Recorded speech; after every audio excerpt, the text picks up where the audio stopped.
Hey, welcome to Kinda Geeky Reviews, where I review geeky topics in a really geeky way. So what I got today is the 8th episode of Ninja Turtles, The Vision Quest. The episode starts off with Leonardo hunting a deer in the woods. This is right out of the comics, real early on, coming out at issue 11, where he's hunting a deer in the woods. Now the difference here is, one, in the comics he was in Northampton, where now they're in upstate New York for some reason. Two, in the comics, the deer only kicks Leonardo in the face once versus like 20 times, although I did think that was pretty funny. So it ends, the deer gets away, and Leonardo goes back limping on his leg, because that's been an ongoing thing, back to his brothers, where he picks the arbitrary number of, hey, for 3 days, we're going out in the woods to get back in touch with nature. Didn't know that was an issue, but okay. So they go out to the woods, Michelangelo makes some friends with squirrels, because he does that.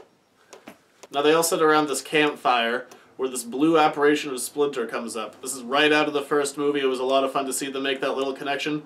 But what's weird is they haven't talked about Splinter at all this season. Like, they just assumed he was dead and kinda moved on. But he's not, so hey! So Patrick Swayze's Splinter sends them all off on their own individual vision quests to become better warriors. Raphael needs to learn how to focus his anger, Michelangelo needs to focus and burp less, because that was going on a bunch. Donatello needs to use his mind less, so become dumber is his mission.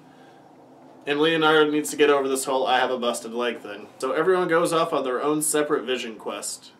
Up a mountain into some caves where you could go spelunking, and I don't know where this is in New York. But considering they're fighting spirits or ghosts or visions or Casper, I don't know, it was never really explained. But the fun one was Raphael goes off into a cave, comes up from under the water, and we hear... So much for finding a hidden pirate ship. Waste of time. And we get a fun little Goonies reference. So since the stakes have never been lower, everyone obviously beats the respective spirits or visions or whatever they are, and Leonardo comes to the realization that the pain in his leg is all in his head. I thought we had resolved this in the last episode, but hey, why not, waste another one on it. The end of the episode comes, and they finally say it. What happened out there?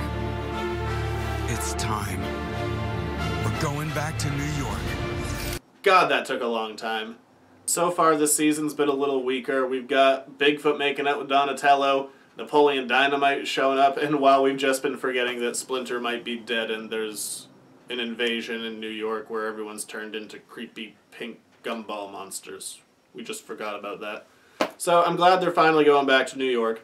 And I'm really excited for the next episode. The title's Return to New York, which was one of the stronger 3-part stories in the original Mirage run. Ultimately, not a great episode, not a bad episode, but at least this one finally moved the plot forward, which we haven't been getting a lot of so far this season. So remember to subscribe to my channel. I'll be putting out new geeky videos every week.